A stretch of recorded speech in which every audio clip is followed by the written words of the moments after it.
There is an object sitting in museums all over the world that almost nobody thinks about twice. It hangs on walls next to swords and spears and helmets, and visitors walk past it quickly on their way to something more exciting. It is round, or sometimes rectangular. It is made of wood and bronze and leather. And for most of human history, it was described as a defensive tool, something you held up to stop things from hitting you. But here is what that description misses entirely. And the real answer to what this object actually did is far stranger, far more political, and far more relevant to the world you live in today than any military historian will tell you. The shield didn't just protect individuals, it built a system of government that you are still living inside. Let's start at the beginning. For most of ancient warfare, the battlefield was a place of radical inequality. Not just physical inequality, though, that existed too, but economic inequality made lethal. A warrior on horseback with a full suit of armor represented an investment that only the very wealthy could make. Chariots' bronze armor trained war horses. These were not tools of the common person. They were capital assets that concentrated military power in the hands of whoever could afford them. War for most of early history was something that wealthy men did to each other, while everyone else either watched or died. This is the world into which the Greek city-states were born. Small, crowded, perpetually short of land, perpetually in conflict with each other, and facing a military challenge that their existing aristocratic model of warfare was increasingly inadequate to solve. The solution they arrived at was not a new weapon. It was a new formation, and at the center of that formation was a shield. The aspis, sometimes called the hoplon, was a large round shield, roughly 3 feet in diameter, made of layered wood, with a bronze facing gripped through a central armband and a handle at the rim. It was heavy, around 15 to 17 pounds, and it was designed for one specific purpose that changed everything. It was designed to protect not just the person holding it, but the person standing to their left. Read that again. The shield was designed to protect the person next to you, not you. In the phalanx formation, 8 or more rows of soldiers stood shoulder to shoulder, each holding their shield so that its right half covered their own left side, and its left half extended outward to cover the right side of the soldier beside them. The result was an interlocking wall of shields, a continuous barrier that moved and breathed and fought as a single organism. The individual soldier was protected not by his own shield primarily, but by the shield of the man on his right. And in turn, he was responsible for protecting the man on his left.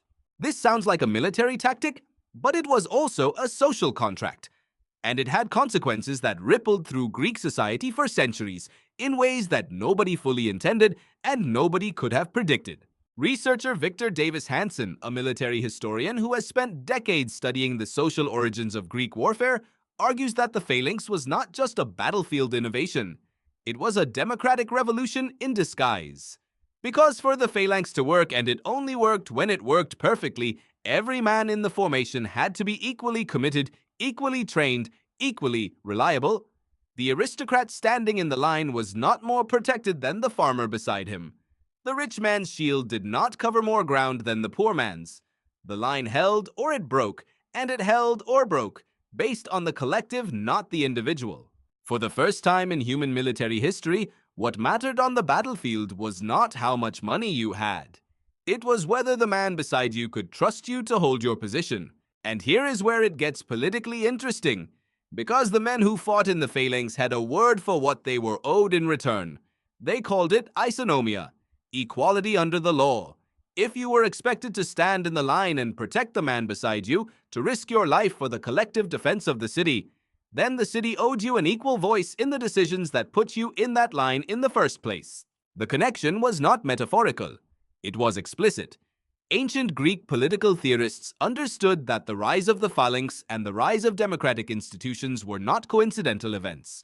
They were the same event described in 2 different languages. Aristotle himself observed that the character of a constitution tends to follow the character of its military. When military power belongs to the few, political power belongs to the few. When military power is distributed across the citizen body, political power follows. The hoplite soldier, the man who could afford a shield and a spear and basic armor but not a horse and a full bronze panoply, became the political foundation of the Athenian democracy. Not because of an ideology, not because someone sat down and decided that equality was a good idea, but because the physics of the Phalanx made equality a military necessity, and military necessity has a way of becoming political reality. Now consider what this meant in practice. In pre-Phalanx warfare, the aristocrat on horseback could choose whether to fight or not. His military contribution was personal, optional, contingent on his own willingness to show up. But in the Phalanx, the contribution was collective. If the farmer on the left flank didn't hold his position, the aristocrat 3 places to the right died, and vice versa. The military interdependence was absolute and symmetrical military obligation over time produces symmetrical political claims. This is not just ancient history, it is a pattern that historians and political scientists have observed repeating across cultures and centuries.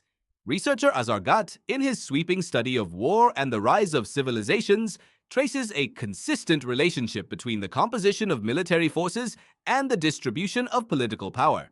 Societies where military effectiveness depends on mass participation tend to distribute political power more broadly. Societies where military effectiveness depends on elite specialists tend to concentrate political power at the top. The shield didn't cause democracy by itself, but it created the conditions, the social interdependence, the physical equality on the battlefield, the symmetrical obligation of mutual protection within which democratic ideas could take root and survive. Now step back for a moment and ask a different question. What does it mean that the most influential political system in human history, the system whose descendants govern most of the modern world, grew out of a military tactic, grew out of the specific physical properties of a round piece of wood and bronze that forced men to protect each other? It means that political systems are not primarily products of philosophy. They are products of physical circumstances, of the tools available, of the terrain, of who can afford what. The Athenians did not build democracy because they were uniquely enlightened. They built it because their military situation made collective action a survival requirement, and collective action, once it exists, has a tendency to demand collective governance. And this should make you look differently at the political world you inhabit right now. The democratic institutions you live under, however imperfect, however contested, are not the product of abstract ideas about human rights and equality that emerged from nowhere. They are the product of a long chain of physical and social circumstances stretching back thousands of years. Back to a bronze-faced shield on a dusty plain outside of Athens, back to a farmer standing in a line trusting the man beside him to hold his position, knowing that his survival depended on that trust being mutual. Your vote is the political descendant of that trust. Your expectation of equal treatment under the law is the social descendant of isonomia. Your belief that your voice should count as much as the person beside you is the cultural memory of a military formation that made equal voices a matter of life and death. The shield didn't just block arrows. It created the conditions for a world in which you get to have a say. And somewhere in that lineage, if you look carefully, you can still see the outline of 2 men standing shoulder to shoulder, covering each other, holding the line. Because the line only holds when everyone holds it. And somewhere beneath every democratic institution that has ever existed, that is still the deal.